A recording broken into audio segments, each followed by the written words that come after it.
I had to have this time of figuring out who I was again. Yeah. And so during that time, we made some friends and I connected with Christ like I've never done in my life before because I had nowhere else to turn. I'm Becky Brower, and I'm a Sendy Mom. Welcome to the Sendy Mom Podcast.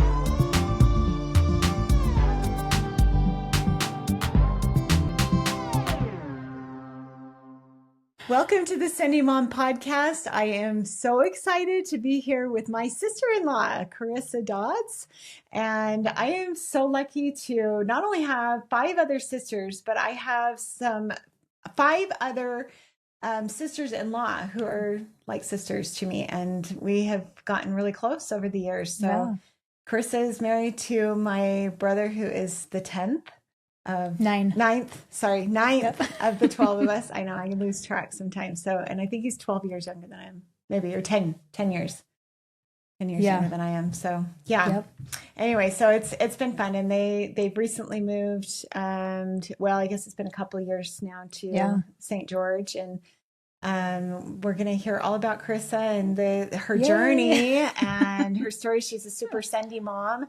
She has had to move several times. They've gone in and out of work situations that have been really hard. And it's going to be fun to kind of unpack some of the lessons that she's learned in becoming more courageous. So, awesome. Glad to have you here. Thanks. I'm excited to be here. I don't know if I'm really a Sendy mom, but I see your podcast and what you've done and how you talk to people, and I just think I'm really not a Sendy mom, but I'm glad you think I am. You are. Okay, well, what do you think a Sendy mom is? I don't know. I look at you and I think Becky is the ultimate Sendy mom. Hiking Kilimanjaro, biking through Europe, all of these cool adventures, and you're always up for like something fun and something hard, and let's go climbing and let's go biking, and like that feels really Sendy to me. And But Sendy doesn't necessarily mean doing, these kinds of things. It also means getting up and going to the gym at 5:30 in the morning. And it means like testing your muscles to see if they'll grow. Yeah. It means deciding to take on a career when you had sworn not to go back to teaching, and all of those things are Sendy too. And it's about continuing to show up and to carry on when things don't go exactly how you've planned them to go. Yeah, I guess that's true. That makes you Sendy. Well, thank you. I guess I'm a Sendy mom then, because all of those things have happened. So let's kind of unpack some of it. So just tell us a little bit about yourself, maybe where you grew up and the kind of family that you lived in, and things that you learned there about being resilient or not about being resilient. Okay, cool. So I'm the second of 5 kids, and there's 4 girls and 1 boy in my family, and my brother's the youngest. So he's kind of has some like more poodle tendencies, we say. We lovingly joke about that he picked up from sisters about looking nice and dressing nice. But we were all homeschooled by my mom growing up, and I was homeschooled until I was 16, and then I went to the junior college, and I call that my high school experience. Wow. So let's go back. Let's talk about that for a minute, because I haven't had a homeschooled person on my podcast before. So tell me what that looked like for you. Yeah, it was good. There was a lot of things I liked about it. I remember my mom making us lunch and sitting around the table and reading books to us. And that was like one of my favorite parts of being homeschooled, was just having mom read while we ate tater tots with ketchup and ranch. And it was like the best lunchtime. And as I got older, I don't remember a lot when I was in the younger stages of homeschool, but as I got older, it became more independent work. And so here's your assignments, here's where you're at in the textbook, kind of read it yourself. It was more of a self-teaching schooling, and that worked great for me with creative writing. I love to write. I loved anything with literacy and grammar and anything in that realm. I really liked science, especially anything having to do with the weather. Mm-hmm. I'm kind of a weather nerd. I didn't know that. You didn't? No. Oh, how funny. Yeah, I'm totally a weather nerd. Okay, that's kind of cool. So you'll find me checking the weather, looking at the radar, looking at the temperatures. UV index. Totally. Yeah. The clouds coming in, the storms, and tracking all of that. Okay. And so, yeah, I love the weather. I wanted to be a meteorologist when I was younger. Really? I didn't even know that. Yeah. That's interesting. Yeah. Okay. So, yeah. Well, okay. So a lot of the stigma about homeschooling is that they're not very well adjusted individuals. You are extremely well adjusted. Oh. So how did your parents manage that to keep you well adjusted while keeping you isolated at home being taught?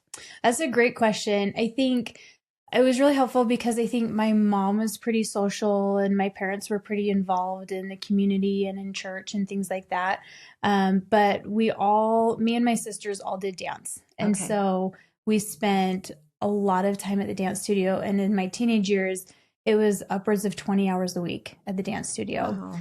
And so we were at the dance studio, and then I had babysitting jobs. I worked in fast food industry at Culver's and other food places. And so I was always around people. And we were also involved in church and going to our youth group and, activities with that. And so we just were around people. We also had some homeschool groups that we got together with a few times and kind of socialized with those friends and did some field trips like in the community in the city and, checking out different historical sites and museums and things like that. So really, I mean, it sounds like your parents were really proactive about keeping you involved with other people so you would have the social connections that you needed to develop properly and normally and everything. So I think that's kind of important. Yes. However, so tell me what your parents' goals were. Why did they decide that they needed to homeschool you?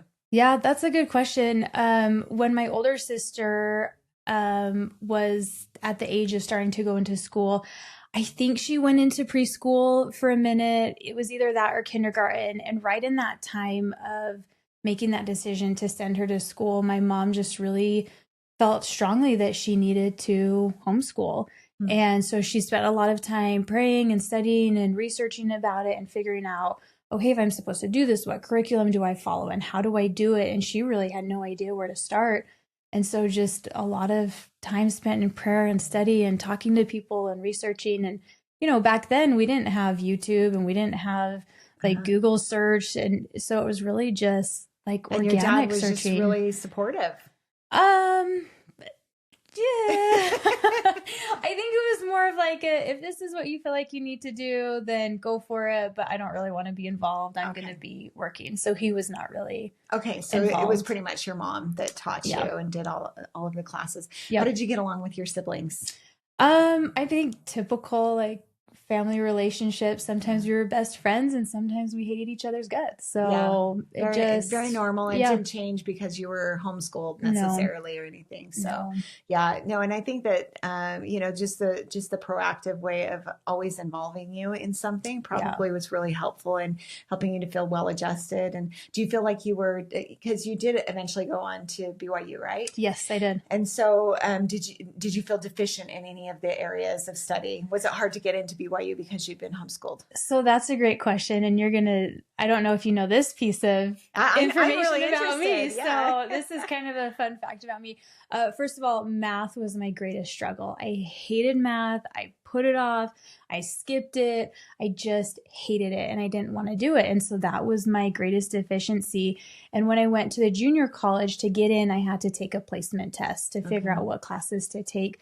And math was the lowest. And I had to start the lowest math class, I think college algebra, 100 level class, whatever it was. And it might have even been lower than that. Actually, it was a lower level math class. And I felt kind of silly about that because my sister's really good at math. And so she skipped some math classes. Yeah. But anyway, I got in there and started working really hard and found some friends and study buddies that really helped me through math. And I remember one guy in particular, and we weren't really that close of friends, but he was at this school and I remember sitting in the hallway and studying for what felt like hours so that I could pass this test. And I was so grateful to him to sit there and help me through it. Yeah. Wow. So to get to BYU, I had really bad test anxiety growing up, and I hated doing any of the tests in homeschool. I was really nervous about placement tests, hated doing tests in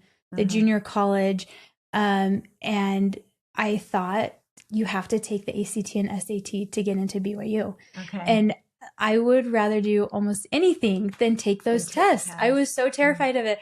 And so I was trying to find a workaround, and we found one. I have never taken the ACT or SAT. Oh, is that right? Yeah. Okay. So I took enough college credits at the junior college that I was able to apply to BYU as a transfer student without taking those tests. Well, that worked. So and you were really successful at BYU. Yeah. What was your degree in? Early childhood education. Oh, yeah. Yeah. Duh. Yeah, because that's what you do. Yep, that's what I do. I am. Teacher now. Yep. Yeah. So, okay, walk us through the becoming a teacher, and where you taught and what it was like, and everything. So one of the benefits from being homeschooled is that I had a very open schedule. And when I was 14 years old, I had a friend that we had met through homeschooling group, and she volunteered in a kindergarten class once a week or so. With this teacher, and she's like, hey, come check it out, see if you like it. And so I did, and I fell in love.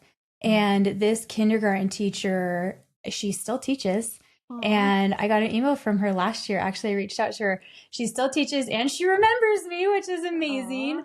But she was just phenomenal teacher. I mean, cream of the crop, perfect kindergarten teacher. And I loved being in there. And so I would spend once a week, the whole school day in her kindergarten class, helping out. Tell me when this was then. I was 14. 14. Okay. Yeah. Wow. Yeah. So I'd go every Friday and help out in her class and cut laminate out or set up centers or work with the kids or staple or whatever. And I just watched and learned. What a great idea, because a lot of times our kids do not know what they want to be when they grow up. And so having an opportunity to shadow somebody is really valuable. And because you were homeschooled and you had that open schedule per se, then you were able to go and actually explore one of these careers that you thought might be interesting to you. Yeah.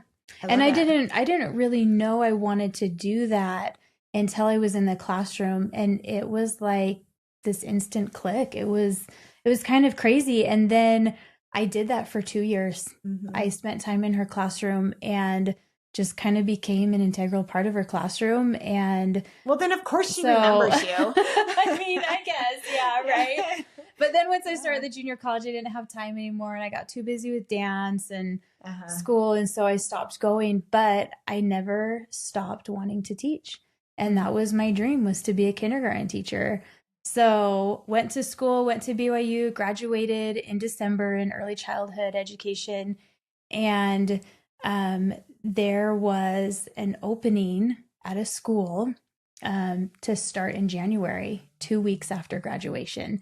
Wow. And so I applied for it, and a couple other girls in my cohort and graduating class applied for it. I have never really had a job that I applied for and didn't get a job offer. Wow. Well, and part of that might have to do with the fact that you started doing this when you were 14 years old. Yeah. I mean, my oldest son, Ethan, he started learning programming languages when he was 13 years old. By the time he graduated from high school, he had like 18 languages under his belt, Yeah.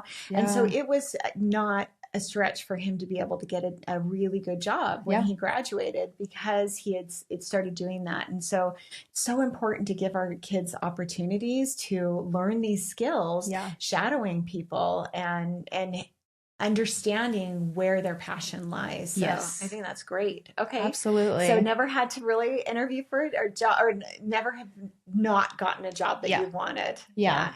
Until recently. Which actually worked out better, but it always does. It does. It does. But yeah, so I got picked for that takeover position and did half a year of kindergarten at that school. And it was a very challenging job. But again, I was placed with a phenomenal teacher that I worked with, and I still kind of keep in touch with her here and there, you know, kind of see things on Facebook with her. I really want to go in and surprise her at some point because she still teaches. She still teaches here in Orem. Okay. And so she was phenomenal and taught me so much. And then after that, the school year ended and I got pregnant. We were married and we moved from Utah over to St. Louis, Missouri for chiropractic school. Okay. Yes. And I stopped teaching for a while. Yeah. What was that like moving completely? I guess it was moving home. Yeah. Because your family was over there. So how was that? Was that like as a married person with a child and everything, being close to family? Yeah, we were still kind of far away. We were in St. Louis and I grew up in Kansas City on the Kansas side. And so my parents were still there when we moved. And so it was a lot closer to them than we had been, which was great. So we saw them a little bit more, but it wasn't, you know, like down the street family. It did feel like moving home. I love the Midwest. It's beautiful, rolling hills, green, just a totally different type of beauty than Southern Utah. For sure. But it was great. I loved living there. There's so many things about St. Louis that are great for families. Yeah, that's fantastic. So it was a good place for us. What about like having Scott going through chiropractic school and everything? Was that stressful for your family? Was that, you know? Yeah, it was hard. It was really hard. We had to rely on prayer a lot. And really in that time is when I gained a really great testimony of tithing, actually. Okay. And during that time, we had no money. We had government assistance for everything. And he had to take board exams every so often to pass during the years and the semesters. And I remember one particular instance, there was a board exam coming up and it cost probably somewhere around the range of like $1,700. And we just did not have it. We didn't have money. And some students would delay the board exams because they couldn't pay for them, but it would push back their graduation later. Yeah, right. And we didn't want to do that. So we just prayed and paid tithing on what little money we had. And it's funny because I ended up getting in the tiniest fender bender, rear-ended. I got rear-ended with Blake, my oldest. At the time, he was probably a year and a half old, and a car bumped me in the back at a stoplight. And we pulled over, and I had no idea how to file an insurance claim or what to do with an accident. So we did end up filing one. My neck was a little sore. I went to a different chiropractor, and with insurance, when you file a medical claim, they have to pay you for pain and suffering, basically. And so they did. And that check that we got was almost the exact amount to pay for the board exams. It's incredible. So it was like, oh my gosh, this little teeny tiny bump of an accident that made my neck a little sore, but wasn't bad enough to cause any major injuries. Provided a way for us to pay for the board exams. Wow. Did you have 3 kids over there or 2? We had 2. 2 kids over there. To have 2 children, you're a stay-at-home mom. And husband's going to chiropractic school. And so, that's a lot. But he was able to graduate, get his certifications. And then you moved to Idaho. Yes, right? We did. Moved across country, Missouri, back to Idaho, and moved in with his parents, and lived there for about 8 months, I think, as we tried to get a practice up and going. And I'll tell you what, as a business owner, you fake it till you make it, really. Like we had no idea what we were doing and just trying to figure it out the best that we could. And we ended up making it. So that went was really great. Well, and Idaho was a really good place for you. Like it took you a little while, like living with mom and dad for like 9 months or something like that. That's kind of a long time. It is. How did you make it work? Because I know that you guys had a really good, still obviously have a really good relationship and everything. And they were so good to you. They were. But I think you were really good to them too. You kind of divided up the responsibilities and it worked out well. At that time, mom was working in the office with dad. Oh, that's right. For most of the day. And so it really was me kind of being at home with the kids during the day. And then we kind of established this. I would cook dinner Monday through Thursday, I think it was. And then Friday or Saturday was like date night or you're on your own kind of thing. And then she would make Sunday dinner. And so, but then they provided all of the groceries. And so it was great for me at the time. I loved cooking. It was fun to cook and it was great. Let's talk about your foray into your website, all your recipes and stuff that you did. Oh, yeah. At that time, when we were in St. Louis, I had a good friend who was an amazing cook. And that was like the time of bloggers were really popular. Right. And so her and I kind of started to do this food blog together and taking pictures and making recipes and building up this blog. And it was really fun. And then we moved. And I tried to kind of go off on my own and do my own thing. And it worked out pretty well. I had a lot of fun with it until I got pregnant again. And then I got all of the morning sickness and the nausea and the idea of thinking about food, making the food, taking pictures of food just made me sick. And so I stopped doing it. Yeah.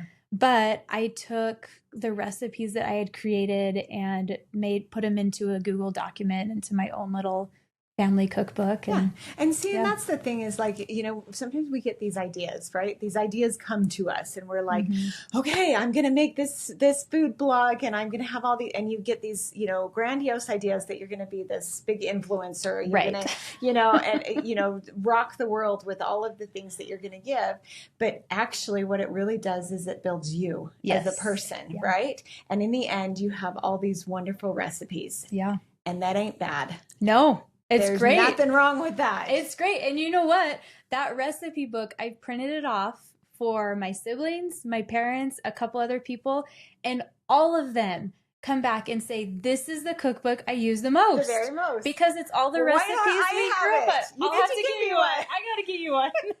I will. I want your cookbook. No, I love that. And sometimes things come back around in your life too. So, you're not getting pregnant anymore. It's true. You can always go back to blogging cooking. She's actually a really good cookie cook. Oh, her cookies rival any of the whatever crumble swig donut whatever they have, they're really good. So so that but I think, and you've done a little bit of that before too, and cinnamon rolls, sold some of those kinds of things. So you're not doing that now though.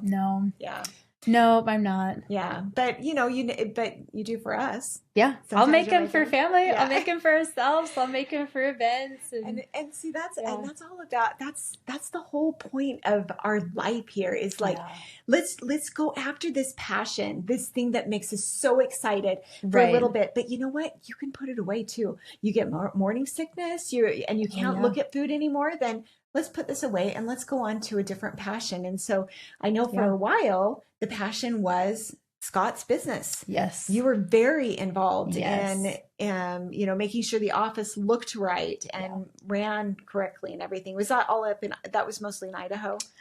Both Idaho and St. George, actually. Okay. Yeah, I've been involved. So, which is great. It's been fun to do that and help get him up and going and, work on the aesthetics of the office and help with some of the organization and details and things like that. So I did that in Idaho, and then he got up and running and did great. And I've done it in St. George as well. There were a lot of really good things about it. We had our first home there. We had all of our kids at that point. I taught in a really great school, had some really incredible teaching experiences. So it was great for our family. It was a great place to be. And then we felt like we had to go somewhere else. Yeah. At Sendy Mom, we love speaking with brave women in all areas of their lives. My conversation with Karissa has been amazing. She is truly a Sendy Mom that knows how to reach out and serve those around her. I am so grateful to get to know her better. I would love to meet more of you. Our next episode will feature a new friend, Marcy Morrison. You will love hearing her perspective about raising a severely autistic child and other children with special needs. Her dedication to her family is truly inspiring. Please let me know if you know a Sendy Mom that would like to be featured on the show. Thank you to all of you who have shared, liked, and reviewed the Sendy Mom podcast on YouTube, Apple, Spotify, and wherever you listen to the podcast. It really helps us to be seen by people who need to hear this message. If you have found the podcast useful, please consider leaving a review to help other courageous people find us. And now back to my conversation with Karissa. So where did you go? Okay, well, that's an adventure. We felt really strongly that we needed to go to Arizona, and warm weather, sunshine, very inviting. We went and visited during the winters in Idaho. So of course, we think this is the perfect place for us, but we moved there in June. Okay. And oh my gosh, and June is Arizona, and you can like fry an egg on the sidewalk. That's my mom. My mom used to say all the time. So. Yes, yes. I did not realize what 115 degrees felt like until we moved to Arizona. Yeah. It was an experience. I remember pulling up and to our rental house there. And we dropped off the moving truck and went to go get dinner before we got keys and were ready to move in. And getting out of the car and seeing that it was 115 degrees outside. And I thought, what are we doing? What are we doing? Not to offend anyone who lives in Arizona, like Susan, who's my littlest sister, and she loves it there. Loves it there. My mom grew up there, so nothing against Arizona, but it is dang hot. It is. So hot. So we were there. I had gotten hired to teach first grade at a brand new school. We had a rental that was nearby. We were trying to find an office spot for Scott, and we thought everything was working for us until we realized everything was working against us. And I tell people that it felt like I was living like in literal hell with the heat and all of the critters and the bugs and the snakes and the poisonous toads that came out with the rains. Everything I felt like was trying to kill us. Wow. And I just you went hated through it. Some anxiety during that time too. Oh, I did not know what it was like to move from a place that you loved and had been established and leave your friends and leave your community and go somewhere else where nobody knew you even existed, and what that grieving and loss process was like. Interesting. And it was so it really hard. is a grieving and loss process. You really have to go through the grief process with that. Yeah. So what did that look like for you? A lot of tears. Yeah. A lot of tears, a lot of anxiety. I ended teaching in Idaho shortly before we moved. I had maybe a month-long summer before I started into... Yeah, because they start earlier in Arizona. Yeah. Before I started into meetings and other things at the school. And so I didn't really have a time to decompress and really process what we had done. Yeah. And just went straight into this really high stress teaching job. Yeah. Brand new school. Everybody's trying to figure everything out. And a lot of things went wrong. A lot of things went wrong. It nearly broke me. I'm not one to quit or give up or leave something undone. And I had to leave mid-year. And it was physically, mentally, emotionally draining in every sense of the way. I felt like I completely lost myself. I didn't know who I was. I was overcome with anxiety and stress and depression and cycling through that constantly. I felt like I was always in this really high stress, high cortisol state. I didn't know how to regulate. I didn't know how to find balance. I didn't know how to find peace. And I just got lost. And what are some of the things that you learned from this? How were you able to pick the pieces back up and get back to where you are now? Because at the time, Scott couldn't find a place to start his practice either. So he was not earning any income. And he was out of work and he was picking up my slack. He was doing meals. He was taking care of kids. But he was pretty depressed too. He was, because he didn't feel like he had a purpose. He didn't know what to do and he couldn't find a place, and it just nothing was working. Nothing felt right. It got to a point where I got so low that there was a several day cycle where I went from anxiety, panic attack, depression, anxiety, panic attack, depression. For several days, I couldn't eat anything. Wow. I couldn't get out of bed. I couldn't function. I couldn't talk. I was broken. I was completely broken in that state. And I didn't know what to do. So what happened? And Scott didn't know what to do. How did you get, because you're not like that now. Yeah. No, I've come a long way. Moments, right? Yes. Oh, that was the lowest I've ever been in my life. And I really had to lean on Scott in that time, and he really had to carry me. And I had to figure out how to pray and how to listen. And there was a time it's the coolest story. The librarian at the school that I worked with, we became really close. We became really close friends. And right before we were going to move, we realized that her mother was best friends with my grandmother. Really? And that they were really close. Their families were really close. They knew my mom. They knew her family. They knew my grandmother. My grandmother died when I was about 14 or so.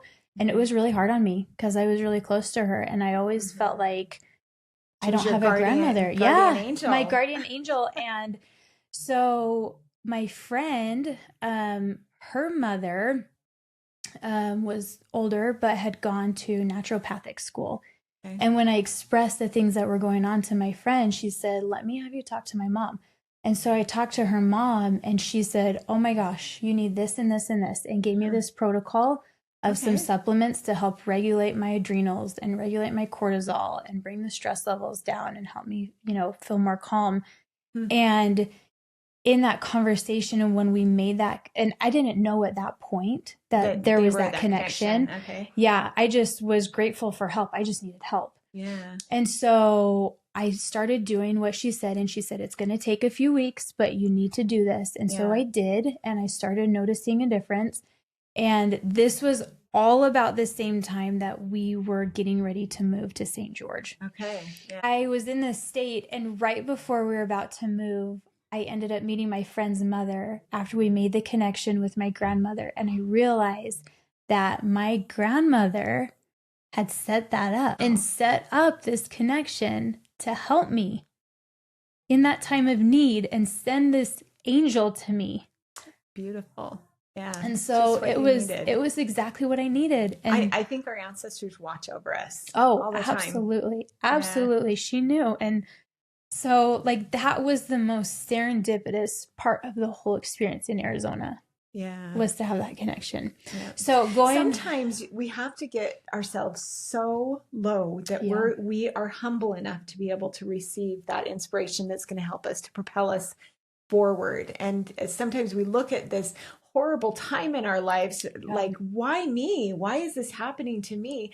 But if we can turn it around and look at it as, okay, it's got to be a purpose for that, and just start looking for that purpose, I think it helps us to dig ourselves out of it. Oh yeah. Yeah. Mm-hmm. So it was, that was a turning point. That was a, pivotal moment that started to help. And then once we did move to St. George, when we pulled up to the rental house that I had never seen, Scott had seen it. I'd seen it on video. Uh-huh. I didn't know the guy who was renting it. It just fell into place. Yeah. Everything fell into place when we moved to St. George. So we knew it was right. We felt it was right. When I got out of that moving truck, or I guess out of my car, Scott was driving the truck, and walked in the house, and I saw the grass in the backyard with a play set. And our dog, we have a black lab. Her name's Stormy. She's so sweet. She got out of the car and went in the backyard in the grass, and she ran back and forth and back and forth and just like bounding in the grass, like she so was home. happy. And I just felt this weight lift off, and I thought, we're home. This is where we're supposed to be, and now the healing can begin. Wow. So how we got there, we came up in October with some friends from Arizona. Our friends from Idaho came down, and we came up and we met in St. George. And it was a time where I was just struggling, and I thought, I can't do one more thing. I can't take a trip. I'm too stressed. This is my break. We did it anyway and loved it. I'd never been to St. George before, and we spent the weekend here. As we were driving back home to Arizona, I was in tears in the car saying, Scott, we're leaving our home to go to our house where we live. Mm-hmm. And he felt the same way. And so we talked about it, and we said, Arizona's not working. This is not going well. Should we look into St. George? And so we kind of looked around a little. We prayed about it, and then we looked at each other and said, okay, on the count of 3, do we stay in Arizona, or do we go to St. George? We said 1, 2, 3, and we both said St. George. Wow. And that's one way to make a decision. Right? For sure. But everything fell into place. He found an office spot right away with like a reasonable amount for rent. We found the rental house that we're currently in still, and it just all flowed. Yeah. And it's continuing to grow. Yes. As you're just now moving to a better location. Yes. And that's another story, right? Yeah. I guess we like to move every 3.5 years. Yeah. So when we left Arizona, that teaching job that I had was so stressful, and so, I was so broken from it. A lot of trauma from that. Yes. That I sold everything, and I said, I will never teach again. Yeah. I remember that. Yeah. And I really thought I would never teach again. And here I am teaching. Yeah. So how did that happen? Like, what you tried working at Scott's office for a while to help out. Yeah. That didn't go well. Yeah. It went pretty well for a little while, and then I got bored. Okay. So I had to have this time of healing in St. George, and I had to have this time of figuring out who I was again. Yeah. And so during that time, we made some friends, and I connected with Christ like I've never done in my life before, because I had nowhere else to turn. Yeah. And so I thought, I have to. Yeah. I have to turn to Christ. And so I spent hours each day studying the scriptures, praying, writing in my journal, asking questions, and he healed me. I mean, that's like, how did I get to where I am now? I had to turn to Christ, and I had to get healing through him. Yeah. Yeah, because you were so much like, sometimes you're on this path, you're in Idaho, and you're like, things are great. This is so awesome. I just kind of feel this itch that we need to move, though. So we're going to move. Go to Arizona. It's like, whoa, this is not the right place. And oh my gosh, this is like the worst I've ever felt in my entire life. Yeah. And then all of a sudden it's like, oh, we found St. George. Okay. And then you're like even better than you were in Idaho. I know. You have to like go through these dips in order to make progress sometimes, and to learn about yourself and to learn who to rely on. Yes. And I think that's really insightful. Yeah. And but you had to put forth the effort. Oh, totally. You could have sat there and just felt sorry for yourself. Yeah, I could have. And a lot of people do. I could have. That would have been the easier, or turn to a medication or a, outside source. And, I do use some supplements to help. And in that time, I was still using the supplements that my grandmother's friend had given me. Yeah. And that did help, but it wasn't enough. And I learned in that time that we have to descend to ascend. Yeah. And so there was this falling upward. Yeah. Have you ever read that book? No, I haven't. Okay, you gotta look for I haven't. I'm trying to remember. I'll put it in the show notes. Oh. And but it's written by a pastor, and I just cannot remember his name right now. Richard somebody or other. Yeah. But he talks a lot about how we have to descend before we can rise. Yeah, absolutely. So so it sounds like you really you kind of figured that out in your life. Yep. So what is something that is working really well in your life right now? Oh, there's a lot of things that are working really well right now. I feel like life is good. There's a lot of stress. I've learned how to handle stress a lot better. Yeah. I've learned how to find the balance and how to find peace and how to be calm. And I've struggled with anxiety my whole life. And I feel like the anxieties that I've had in the past have become much less. I think a lot of things that are working really well. I'm exercising consistently again. Yeah. That makes a huge difference for me. Yeah. I wasn't doing that in Arizona. Still, daily study in the scriptures and prayer works really well. I'm teaching kindergarten. Yeah. Again, I'm going into my 3rd year in St. George, which is amazing. I love it. And you've got a really great team. I do. It's super important to surround yourself with people that are like wanting to work together. Yes. Right? Yes. My team is phenomenal. So we were a new team last year and we're working together again this year. And last year we had challenges, and I realized early on in the beginning of the year that I had to change. If I wanted something to change, I had to change, and I had to be more humble and more gracious and accepting, and recognize that if you can do what I can do and I can do what you can do, then we don't need each other. Oh, I like that. So once I realized that I have strengths and my team members have other strengths, and that when we put them all together, we become stronger. Yeah. Then we just took off. So what does that look like? Do you kind of just notice the strengths in your coworkers then? Yeah. And you capitalize on them, and you say, that's a great idea. Oh, Let's go with that. Yeah. One of my team members, she is phenomenal at organization. She's incredible with doing spreadsheets and anything digital. And she is really good about staying on top of what we need to do and what we need to accomplish. Okay. And then I have another team member who is so creative and so fun. Yeah. And she's just always having so much fun with her class and has these great ideas of fun things to do. And so she just brings this element of fun, and she's a connector. She is so good at connecting with people. And so recognizing that they both have these incredible strengths to offer that they can bring to me and fill in my weaknesses.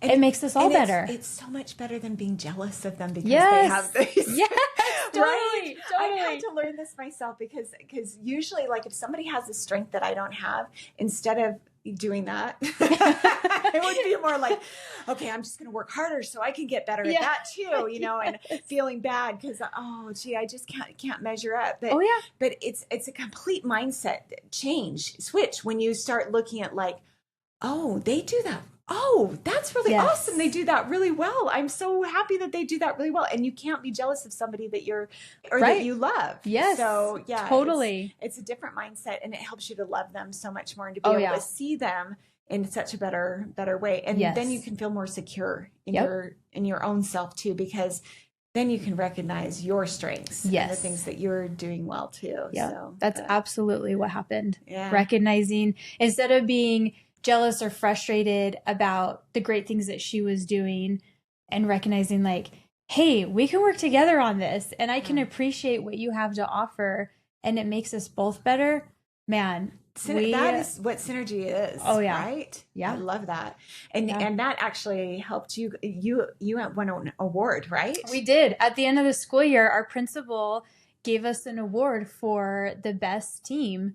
And I can't remember what exactly he called it, but he printed out these plaques for all of us and said, this kindergarten team has moved mountains. And the scores from our classes and our students just blew us out of the water. I mean, we were floored at how well our students did. But I really think that when you have individuals that come together as a team for the collective good of everybody, we all rise together. I think that's really true, and something that we need to remember in life all the time, because it's so easy to compare ourselves to other people and think that we're lacking or that we have something more than somebody else does, where it would be so much more beneficial for everyone if we would look at their strengths and be grateful that they have those strengths. Instead of comparing and saying, oh, wish I had that. Right. So. And recognizing how can their strengths help me be a better person, and how can I help them be a better person, because fill in each other's holes and then you're all better. And just love each other, because everybody's got good things about them. Oh, yeah. Yeah. I mean, you really are not going to meet a single person that is all bad. No. You don't. Everybody's got good things about them. So just look for the good stuff and try to bring it out in people and lift people up. I love that. Absolutely. Really it's been great. Good. I was going to ask you about like the interior decorating. That's something you're kind of passionate about and you're really good at. Well, I'm learning. I'm still learning. We designed Scott's office, when we first moved to St. George, and we did a little bit of remodel before we moved in here, and he picked those things out. But then as far as decorating it and furnishing it, it was all me. Yeah. And it was fun to try and put things together. And now we're moving into a new building closer to home. Great location. We're so excited about it. Yeah. And we're building out a shell, new building. We're building out a shell. And so we worked together on a floor plan. I would say that Scott had more to do with the floor plan than me. We just kind of worked together on that. And then once we had that approved, he kind of gave me the reins on decorating it and finishing out. Yeah, you've done a great job. Like I've seen the plans anyway, and it looks beautiful. So that's definitely a strength that you have that I do not have, that I'm going to maybe tap into in the future. So we'll see how it all turns out. I think it's going to be beautiful. It's amazing. I feel really confident about everything that we've picked out. We've been working with a great contractor who's been great at guiding things and recognizing the style that we want, and then offering some suggestions on how to do that. So yes, and it's Red Cliffs Chiropractic in St. George. Yes. So, and Scott is a great chiropractor. Oh, he's amazing. He is really amazing, and he does some really innovative kind of techniques and muscle reactivation, and it's really kind of magic. So it is. There you go. That and the soft wave stuff too. That isn't huge down in St. George yet, but man, they do it a ton up here. I know. We want it to grow down there. There's one other doctor who has a soft wave machine down there, and so we're trying to grow it. Yeah. But got to get people to understand it, because it's incredible what it can do. So so I've got a few rapid fire questions for you. Okay. All right. So here we go. What has brought you joy in the last 24 hours? Oh, running. I've been doing this thing of run a mile a day, and today was day 15. It was something silly that we decided to do. Me and Scott. Yep. And so this morning I woke up and thought, I don't want to run. And I immediately said, yes, I do. I want to run. Let's go. It's just a mile. And went out. It was a beautiful morning, beautiful sunrise. It felt great. So, well, and especially if you know that your husband's doing it too. Right? It's a little bit of competition there. Just a little bit. Okay. What about a good book that you've read recently? Okay. My favorite book lately is The Unselected Journals of Emma M. Lyon. Oh, yes. Okay. Yeah. So fun. I can't remember her first name. Her last name is Brower, is the author. Maybe Anne Brower. Okay. But I'll look it up. Yeah. so fun, lighthearted. It's set in the 1800s, Regency era. Okay. It's just clever, witty. I've heard of them. So fun. I think somebody else might have recommended them too. I need to look them up. So yeah, that would be a fun series. It's nice to have lighthearted stuff every once in a while. Yes. I feel like I read a lot of deep things. Yes. So I need something lighthearted. It's a good airplane book for your trip coming up. There you go. That's what I'll do. What about a documentary or a TV show that you like to watch? Okay, this question, it's not really a TV show. Okay, a TV show, we love The Chosen. Okay. We watch that. But right now, our family is really enjoying a YouTube series from Ryan Trahan. I think everybody knows him, Joyride. He's doing 50 states in 50 days in 50 different Airbnbs. Okay. And it's just become like our little family routine to watch this YouTube video little and just short clips. Clip. And it's fun to see the country and see all of these different states and areas and Airbnbs. And he actually runs a mile a day. Okay. And that kind of gave Scott and I the idea of like, we should run a mile a day. Yeah, so that's great. It's just been fun. Well, it's nice to have some YouTubers who are promoting good, healthy habits and that are clean and that you trust. Absolutely. So, that's absolutely great. Clean, family friendly, fun. I think all of us are like, ooh, can we take a trip and do 50 states in 50 days? It would be exhausting. It would be very exhausting. But it would be fun. I wonder if they actually do it in 50 days. We'll have to see. I don't know. They're getting close. Yeah. What is a favorite vacation spot for you? We have not done a lot of vacations just because we haven't had the means to do it yet. But Scott and I took our one anniversary vacation that we had after 10 or 11 years of marriage. We went to San Diego. Okay. And it was really fun to go to San Diego with them. Is there somewhere that you would like to go?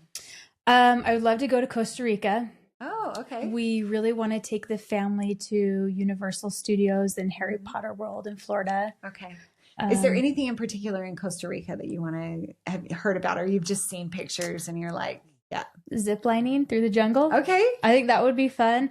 I've always dreamed of going to Italy and trying the food. I'm a foodie, and so I've always wanted to go to Italy. Okay. It can happen. It can happen one of these days, so I'm sure it will. Well, what do you think I should try next? A CrossFit class? I'll go with you.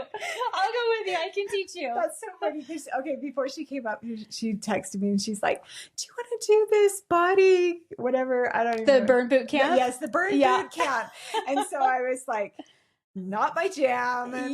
Thanks anyway.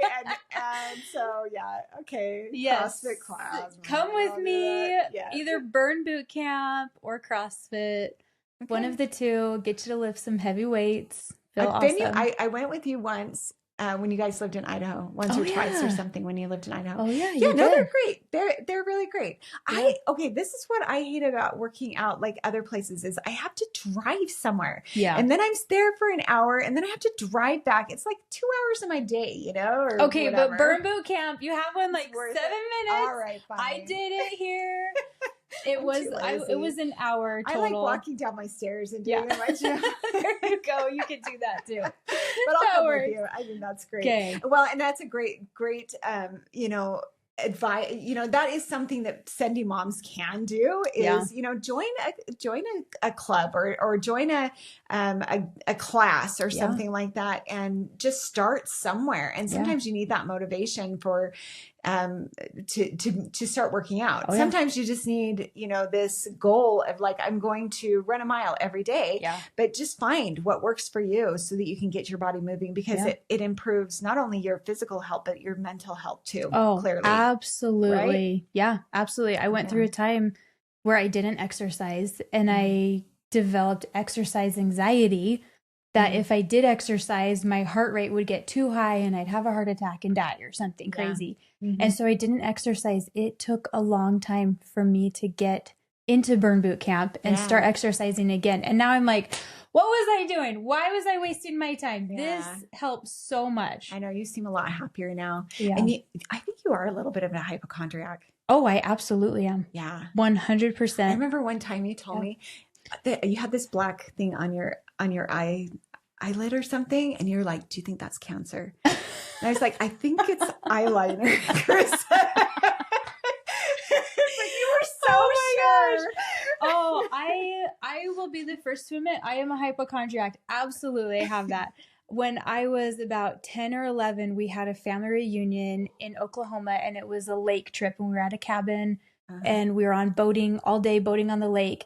And my cousins and I had the bright idea to not wear sunscreen all day. Oh. So you can imagine the sunburn that I had that night, and I lay in bed with like my body red, like horrible sunburn, shivering because you're hot and cold and feeling weird. And I remember laying in that cabin, and I was worried that I was going to get skin cancer from the sunburn. The one time. Yeah. Yeah. So something I have to deal with every day. All the time, but then you just have to remind yourself to breathe, right? And to get through it. You know, there are tools that we can use to help to calm ourselves when we start having those panic attacks. And I think those are some great tools that you've learned. Breathing for sure. I have to, every morning I wake up, and part of my prayer is I am thankful for a strong and healthy body. Yeah.